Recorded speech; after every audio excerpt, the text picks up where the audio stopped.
നമസ്കാരം. മലയാളി വാർത്തയിലേക്ക് സ്വാഗതം. CPI നേതാവും കഴിഞ്ഞ ലോക്സഭാ തെരഞ്ഞെടുപ്പിൽ എറണാകുളം മണ്ഡലത്തിലെ LDF സ്ഥാനാർത്ഥിയുമായിരുന്ന KJ ഷൈനെതിരായ സൈബർ ആക്രമണം. ഈ സൈബർ ആക്രമണത്തിൽ KJ ഷൈൻ നടപടി സ്വീകരിച്ചിരുന്നു. ഇപ്പോൾ ഇതാ രണ്ടാം പ്രതി യൂട്യൂബർ KM ഷാജഹാനെ കഴിഞ്ഞ ദിവസം ചോദ്യം ചെയ്യാൻ പോലീസ് വിളിപ്പിച്ചിരുന്നു. ചോദ്യം ചെയ്ത ശേഷം അദ്ദേഹത്തെ വിട്ടയച്ചു. ആലുവ സൈബർ ക്രൈം പോലീസ് സ്റ്റേഷനിൽ 6 മണിക്കൂറാണ് അദ്ദേഹത്തെ ചോദ്യം ചെയ്തത്. VS അച്യുതാനന്ദൻ മുഖ്യമന്ത്രിയായിരുന്നപ്പോൾ അദ്ദേഹത്തിന്റെ അഡീഷണൽ പ്രൈവറ്റ് സെക്രട്ടറി കൂടിയായി പ്രവർത്തിച്ച വ്യക്തിയാണ് KM ഷാജഹാൻ. അതിനിടെ KJ ഷൈനെതിരായ അപകീർത്തികരമായ സമൂഹ മാധ്യമ പോസ്റ്റുകൾ പങ്കുവച്ച കേസിലെ ഒന്നാം പ്രതി കോൺഗ്രസ് പറവൂർ മണ്ഡലം സെക്രട്ടറി CK ഗോപാലകൃഷ്ണന്റെ മുൻകൂർ ജാമ്യാപേക്ഷയിൽ എറണാകുളം സെഷൻസ് കോടതി പോലീസിൽ നിന്ന് റിപ്പോർട്ട് നേടി. CK ഗോപാലകൃഷ്ണന്റെ ഫേസ്ബുക്ക് അക്കൗണ്ട് മെറ്റ നീക്കം ചെയ്തു. അന്വേഷണ സംഘത്തിന്റെ അഭ്യർത്ഥന പ്രകാരമാണ് നടപടി സ്വീകരിച്ചത്. KJ ഷൈനിനെ അവഹേളിച്ചതുമായി ബന്ധപ്പെട്ട് കൂടുതൽ അക്കൗണ്ടുകളുടെ വിവരങ്ങൾ അന്വേഷണ സംഘം മെറ്റയിൽ നിന്ന് തേടി. ഇത് കിട്ടുന്ന മുറയ്ക്കായിരിക്കും കൂടുതൽ പേരെ ചോദ്യം ചെയ്യുക എന്ന ഒരു നടപടിയിലേക്ക് അന്വേഷണ സംഘം കടക്കുക. കേസിൽ പ്രതിചേർത്തിട്ടുള്ള കൊണ്ടോട്ടി അബു എന്ന യൂട്യൂബ് ചാനൽ ഉടമ യാസിർ എടപ്പാളിനോടും ചോദ്യം ചെയ്യലിന് ഹാജരാകാൻ പോലീസ് നിർദ്ദേശം നൽകിയിട്ടുണ്ട്. പക്ഷേ ഇയാൾ ദുബായിലാണ്. ചോദ്യം ചെയ്യലിന് ഹാജരാകാത്ത പക്ഷം ഇയാൾക്കെതിരെ ലുക്കൌട്ട് സർക്കുലർ പുറപ്പെടുവിക്കും. ഗോപാലകൃഷ്ണന്റെ വീട്ടിൽ പരിശോധന നടത്തി പോലീസ് അദ്ദേഹം ഉപയോഗിച്ചിരുന്ന ഫോൺ പിടിച്ചെടുത്തിരുന്നു. ഇതിന് പിന്നാലെ ചോദ്യം ചെയ്യലിന് ഹാജരാകാൻ നോട്ടീസ് നൽകുകയായിരുന്നു. ഗോപാലകൃഷ്ണൻ മുൻകൂർ ജാമ്യാപേക്ഷയുമായി സെഷൻസ് കോടതിയെ സമീപിക്കുകയായിരുന്നു. KM ഷാജഹാന്റെ വീഡിയോ പങ്കുവയ്ക്കുക മാത്രമാണ് താൻ ചെയ്തത് എന്നാണ് ഗോപാലകൃഷ്ണന്റെ വാദം. തുടർന്ന് കേസ് പരിഗണിച്ചപ്പോഴാണ് കോടതി പോലീസിൽ നിന്ന് റിപ്പോർട്ട് തേടിയത്. KM ഷാജഹാന്റെ വീട്ടിൽ നടത്തിയ റെയ്ഡിൽ പോലീസ് അദ്ദേഹത്തിന്റെ ഫോൺ പിടിച്ചെടുത്തിരുന്നു. എന്നാൽ യൂട്യൂബിലിട്ട വീഡിയോ അടങ്ങിയ മെമ്മറി കാർഡ് കിട്ടിയിരുന്നില്ല. ചോദ്യം ചെയ്യലിന് ഹാജരായപ്പോൾ ഷാജഹാൻ ഇത് ഹാജരാക്കിയെന്നാണ് വിവരം. താൻ ആരുടെയും പേര് പറഞ്ഞിട്ടില്ല എന്നതാണ് ഷാജഹാന്റെ ന്യായം. അദ്ദേഹം പറയുന്നത് അത്തരത്തിലാണ്. താൻ ആരുടെയും പേര് പറഞ്ഞിട്ടില്ല. KJ ഷൈനിനും KN ഉണ്ണികൃഷ്ണൻ MLAയ്ക്കും പുറമെ ജില്ലയിൽ നിന്നുള്ള 3 CPM MLAമാർ കൂടി KM ഷാജഹാനെതിരെ പരാതി നൽകിയിരിക്കുകയാണ്. തങ്ങളെയും KM ഷാജഹാൻ വീഡിയോയിലൂടെ അപകീർത്തിപ്പെടുത്തി എന്ന് കാണിച്ചാണ് പരാതി നൽകിയിരിക്കുന്നത്. ഷാജഹാനെ വീണ്ടും ചോദ്യം ചെയ്യുമോ തുടങ്ങിയ കാര്യങ്ങളിൽ പോലീസ് ഇതുവരെ വ്യക്തത വരുത്തിയിട്ടില്ല. മുൻപ് DYSP S ജയകൃഷ്ണന്റെ നേതൃത്വത്തിലുള്ള പ്രത്യേക സംഘമാണ് കേസ് അന്വേഷിക്കുന്നത്. അതേസമയം തനിക്കെതിരായ അപവാദ പ്രചാരണത്തിന് പിന്നിൽ വൈപ്പിനിലെ കോൺഗ്രസ് പ്രവർത്തകരല്ലെന്നാണ് ഉണ്ണികൃഷ്ണൻ MLA സ്വീകരിച്ചിരിക്കുന്ന നിലപാട്. പറവൂർ കേന്ദ്രീകരിച്ച് നടന്ന ഗൂഢാലോചനയുടെയും ആസൂത്രിത നീക്കത്തിന്റെ ഫലമാണ് തനിക്കെതിരെ ഉയർന്ന ആരോപണങ്ങളെന്നും ഉണ്ണികൃഷ്ണൻ MLA കൊച്ചിയിൽ പ്രതികരിക്കുകയുണ്ടായി. അതേസമയം CPI നേതാവ് KJ ഷൈനെതിരായ അപകീർത്തി പരാമർശത്തിൽ KM ഷാജഹാനെതിരെ അദ്ദേഹത്തിന്റെ വഴിനീളെ പോസ്റ്ററും ഫ്ലക്സ് ബോർഡുകളും ഒക്കെ വന്ന വാർത്ത കഴിഞ്ഞ ദിവസം വന്നിരുന്നു. തിരുവനന്തപുരത്തെ അദ്ദേഹത്തിന്റെ വീടിന് സമീപമായിരുന്നു ചെറുവയ്ക്കൽ ജനകീയ സമിതി എന്ന സംഘടനയുടെ പേരിൽ പോസ്റ്ററുകൾ പ്രത്യക്ഷപ്പെട്ടത്. സ്ത്രീകൾക്കെതിരെ അപകീർത്തി പരാമർശം നടത്തുന്ന ഷാജഹാന്റെ നാവ് പിഴുതെടുക്കുക, സ്ത്രീത്വത്തെ അപമാനിക്കുന്ന ഷാജഹാൻ സാമൂഹ്യ വിപത്ത് എന്നതടക്കമുള്ളടക്കമുള്ള പോസ്റ്ററുകളാണ് വിവിധ ഭാഗങ്ങളിൽ ഒട്ടിച്ചിരുന്നത്.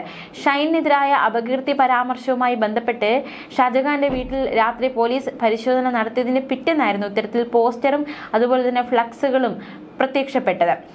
അദ്ദേഹത്തിന്റെ വീട്ടിലെത്തിയ പോലീസ് ഈ ഐഫോൺ പിടിച്ചെടുത്തിരുന്നു. ഇതിന് തൊട്ടു പിന്നാലെയാണ് പുലർച്ചെ വീടിന് മുന്നിൽ പോസ്റ്ററുകൾ പ്രത്യക്ഷപ്പെട്ടത്.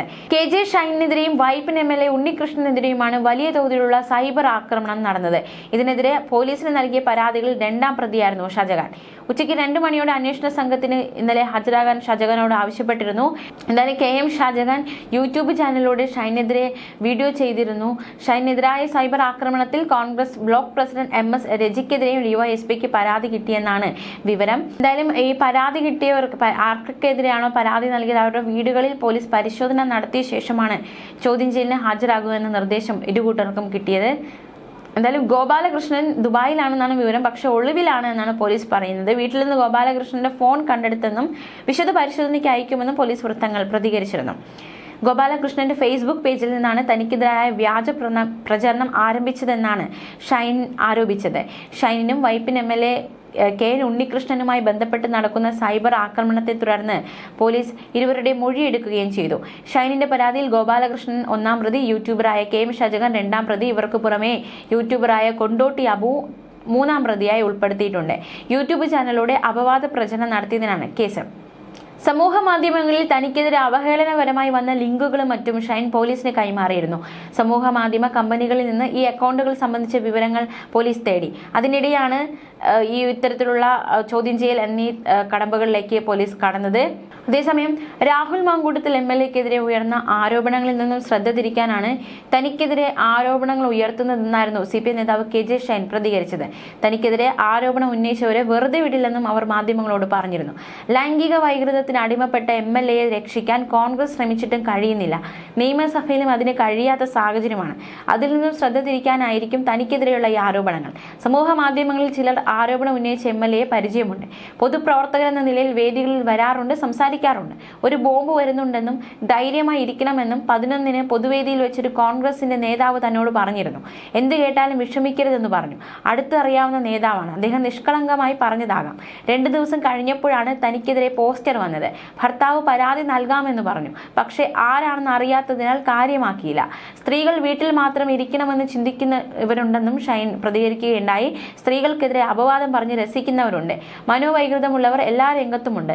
വലതുപക്ഷ രാഷ്ട്രീയക്കാരാണ് തനിക്കെതിരെ ഗൂഢാലോചന നടത്തിയത്.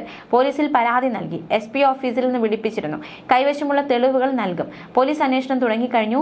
മുഖ്യമന്ത്രിക്കും DGP-ക്കും വനിതാ കമ്മീഷനും പരാതി നൽകിയിട്ടുണ്ട്. സ്ത്രീകൾ കൂടുതലായി പൊതുരംഗത്തേക്ക് വരണം. എന്തെങ്കിലും കേട്ടാൽ വീട്ടിലേക്ക് ഓടുന്നവരാകരുത് സ്ത്രീകളെന്നും ഷൈൻ പ്രതികരിച്ചു. താൻ ഇത്രയും നാൾ രാഷ്ട്രീയത്തിൽ നിന്നിട്ട് എന്തുകൊണ്ട് പ്രതികരിച്ചില്ല എന്ന് പുതുതലമുറയ്ക്ക് തോന്നരുത്. അതിനാലാണ് പ്രതികരിക്കുന്നത്. വാർത്ത വന്ന മാധ്യമത്തിനെതിരെ പരാതി നൽകുമെന്നും ഷൈൻ പ്രതികരിക്കുകയുണ്ടായി. അതിനുശേഷം പരാതി നൽകുകയുണ്ടായി. അത് 3 പേർക്കെതിരെ പോലീസ് നടപടി സ്വീകരിക്കുകയും ചെയ്തു. വരും മണിക്കൂറുകളിലൊക്കെ നിർണായകമായ നീക്കം ഈ കേസുമായി ബന്ധപ്പെട്ടുണ്ടാകും എന്ന് തന്നെയാണ് കരുതുന്നത്. എന്തായാലും തനിക്കെതിരെ നടക്കുന്ന അപവാദ പ്രചരണങ്ങളിൽ KJ ഷൈൻ വലിയ രീതിയിലുള്ള നീക്കമാണ് നടത്തുന്നത്. തനിക്കെതിരെ നടക്കുന്ന അപകീർത്തികരമായ അപവാദ പ്രചരണങ്ങൾ, സമൂഹ മാധ്യമ പോസ്റ്റുകൾ, ഇതെല്ലാം പങ്കുവച്ചവർക്കെതിരെ വലിയ രീതിയിലുള്ള നിയമ നടപടിയുമായി KJ ഷൈൻ മുന്നോട്ട് പോവുകയാണ്. അതിൽ 3 പേരെയാണ് ഇപ്പോൾ പോലീസ് ഇത്തരത്തിൽ അവർക്കെതിരെ നടപടി സ്വീകരിച്ചിട്ടുള്ളത്. ന്യൂസ് ഡെസ്ക് മലയാളി വാർത്ത.